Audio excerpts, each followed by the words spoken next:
How many electronic items do you have in your home? Do you update them regularly? What happens with your old ones when they're out of commission? As technology becomes cheaper to produce and more readily available, e-waste or electronic waste is a growing concern. Many of the parts in our devices can be reused, but they need to end up in the proper centers like an eco-center to do so.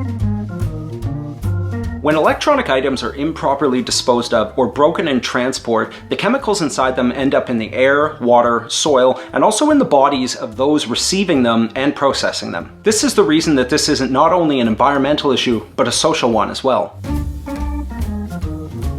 So how do we dispose of them? In Quebec, we have eco-centers, which you can locate with the wonderful app Savou, extending the life of electronics through proper care, and the biggest one, asking, do we need this extra gadget? So those are some e-waste basics. Join a group and stay in touch.